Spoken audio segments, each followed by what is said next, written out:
Malam hari dan sendirian, saat-saat seperti inilah ketika seluruh indera bekerja dengan maksimal. Malah terkadang, indera keenam juga berjalan tanpa perintah, merasakan apa yang seharusnya enggak dirasakan. Sahur, sahur, sahur. Teriakan anak-anak kecil diiringi dengan suara tabungan bertalu-talu terdengar dari luar. Ramai jadinya. Pada jam 2:30 dini hari, akhirnya aku bisa bernafas lega. Selesai semuanya, walaupun mungkin hanya untuk sementara. Setelah sudah cukup waktu untuk menenangkan diri, aku bangkit dari duduk dan melangkah keluar kamar. Tapi tetap saja, langkahku masih agak tertahan. Keberanian masih berpacu melepas dari belenggu ketakutan yang 1 atau 2 jam yang lalu memenuhi pikiran dan perasaan. Ruang tengah yang besar ini sepi dan kosong, seperti seharusnya. Ruang tengah yang menyambung jadi satu dengan meja makan serta dapur kering. Seperti seharusnya, tadi ku bilang, ya, memang sudah seharusnya sepi dan kosong. Karena di dalam rumah besar ini hanya ada aku saja, gak ada orang lain. 2 jam sebelumnya, aku mengalami peristiwa seram di sini. Peristiwa yang cukup membuat goyah nyali. Aku mendengar langkah kaki gak bertuan yang seperti berjalan ke sana kemari ke setiap sudut lantai atas dan bawah. Ditambah dengan sesekali ada suara pintu terbuka. Aku yang sedang sendirian di rumah besar ini jadi semakin tenggelam dalam ketakutan di situasi mencekam. Untungnya, malam bergulir menjadi dini hari. Kemudian tiba waktu sahur. Situasi mendadak tenang kembali. Gimana Rom? Aman kan? Aman om, aman. Udah sampai rumah nih. Ah syukurlah. Udah Rom, ini baru saja sampai. Jangan lupa kasih makan Leon ya. Oke om, tenang aja. Gak usah mikirin rumah dan kucing. Selamat menikmati mudik di kampung halaman. Itu percakapan telepon dengan Om Gilang, adik dari ibuku yang nomor 4. Beliau ini adalah seorang pengusaha cukup sukses di umurnya yang baru menginjak awal 40-an tahun. Bersama istri dan seorang anak perempuannya, Om Gilang tinggal di satu rumah besar di kawasan Bogor. Di satu perumahan di sekitaran Baranang Siang. Rumah ini baru sekitar 1 tahun dimiliki oleh Om Gilang, jadi masih terhitung rumah baru. Oh ya, aku Romi, mahasiswa salah satu perguruan tinggi di Jakarta. Akan menceritakan satu peristiwa yang aku alami baru beberapa tahun lalu. Pada pertengahan tahun 2018, bertepatan dengan datangnya bulan Ramadan, aku yang sedang libur kuliah diminta tolong oleh Om Gilang untuk menjaga rumahnya. Karena dia dan keluarga harus segera pulang kampung ke Palembang karena ada keperluan mendadak. Aku tentu saja gak bisa menolak. Gak enak hati untuk bilang enggak. Ya sudah, dengan agak sedikit berat, aku menyanggupi permintaan Om Gilang. Kamu berani Rom, tinggal di rumah Om Gilang sendirian. Coba kamu ajak salah satu temen siapa gitu. Rumah Om Gilang kan jauh Bu di Bogor. Gak ada temanku yang mau. Gak apalah, aku sendirian aja. Gak takut nak. Takut apa Bu? Ibu ini ada-ada saja. Syukurlah kalau kamu berani. Jangan tinggalkan sholat ya. Kalau bisa, sempatkan sholat malam dan mengaji di situ, biar enggak terlalu kosong. Begitulah percakapan dengan ibu melalui telepon. Ketika beliau menanyakan kabarku, yang diminta tolong oleh Om Gilang. Menangkap ada keanehan dan kalimat-kalimat yang beliau lontarkan. Aku sih kurang lebih bisa menangkap apa yang hendak ibu sampaikan, walau nggak secara langsung. Aku paham. Pada intinya, aku sudah pernah mendengar cerita dari keluarga besar mengenai rumah yang baru ditinggali oleh Om Gilang dan keluarga selama 1 tahun belakangan itu. Aku juga sudah 2 kali datang berkunjung.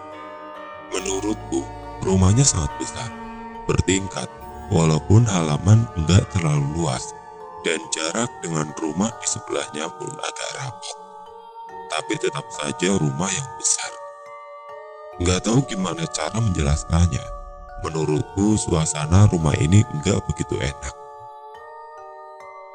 Beberapa bagiannya seperti mati, nggak ada pergerakan udara, dan sepertinya jarang sekali dilalui oleh penghuninya. 2 kali datang berkunjung pun aku nggak pernah menginap dengan berbagai alasan. Tapi yang utama waktu itu, karena aku kurang nyaman, aku harus tidur di kamar atas. Gak nyaman kenapa? Ya karena Om Gilang baru saja pindah dan menempati, keadaan rumahnya masih belum tersentuh sepenuhnya. Apalagi lantai atas. Dengan alasan itulah akhirnya aku memaksa untuk pulang ke Jakarta, walaupun hari sudah malam. Berembus cerita juga di keluarga besar. Katanya rumah Om Gilang itu angker. Ada hantunya, begitu katanya. Ada keluarga salah satu tanteku yang katanya mengalami kejadian seram ketika menginap di rumah itu. Ada penampakan hantu, entah apa bentuknya. Adik-adik sepupuku yang masih kecil juga seringkali menangis gak jelas, atau malah gak bisa tidur semalaman. Dan juga yang termasuk cukup aneh, dalam waktu kira-kira 1 tahun tinggal di rumah itu, Om Gilang sudah berganti asisten rumah tangga sebanyak 3 kali, dengan alasan yang kami semua gak tahu. Malah ART terakhir pergi tanpa memberi kabar sebelumnya, padahal baru 2 minggu bekerja. Aneh kan? Ah, nggak ada apa-apa kok, cuma perasaan kalian aja tuh. Begitu Om Gilang bilang ketika ditanya tentang rumor keangkeran rumahnya. Ya begitulah, mungkin karena Om Gilang dan keluarga sudah kadung jatuh cinta, jadi ya mereka betah-betah saja.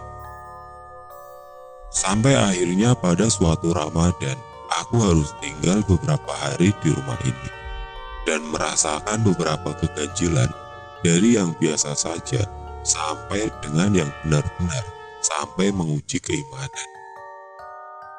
Pintu kamar aku biarkan terbuka sedikit karena Leon selalu mengeong keras-keras kalau aku menutupnya. Kalau pintu terbuka seperti ini, dia bisa warawiri keluar masuk kamar dengan bebas. Lucu, senang aku melihatnya. Leon adalah kucing kesayangan Om Gilang sekeluarga.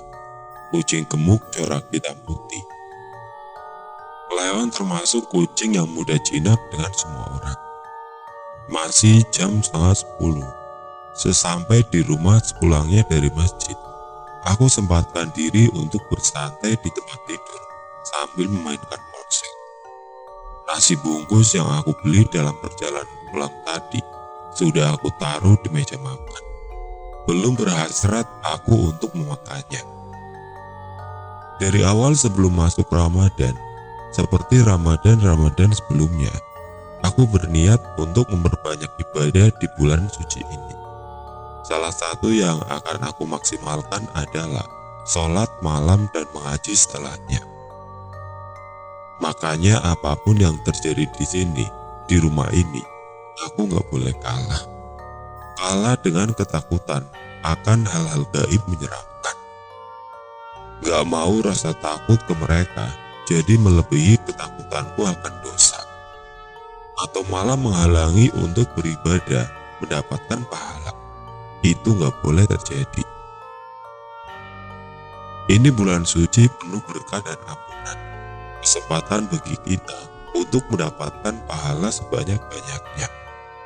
Makanya, malam ini aku berniat untuk sholat malam nanti. Padahal jam 10 pun belum, tapi tiba-tiba kantuk datang menyerang. Dengan ponsel masih di tangan, akhirnya aku tertidur lelap. Leon berteriak keras.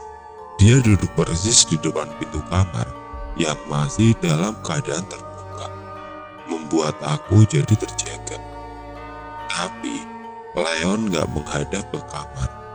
Dia malah duduk menghadap ke arah tangga, sambil seperti memperhatikan sesuatu dan terus mengeong. Aku bertanya-tanya, apa yang sedang Leon tatap? Ada apa di tangga? Leon, ada apa? Aku mencoba memanggilnya. Mendengar suaraku, Leon menoleh ke arahku dan langsung berlari pelan menghampiri, lalu lompat duduk di pangkuan. Wajahnya kelihatan panik, ada kegusaran. Udah, jangan takut. Aku bilang begitu sambil mengelus kepalanya. Setelah itu Leon berangsur tenang. Lapar. Karena ketiduran tadi, aku jadi belum sempat makan malam. Sudah jam 12 lewat tengah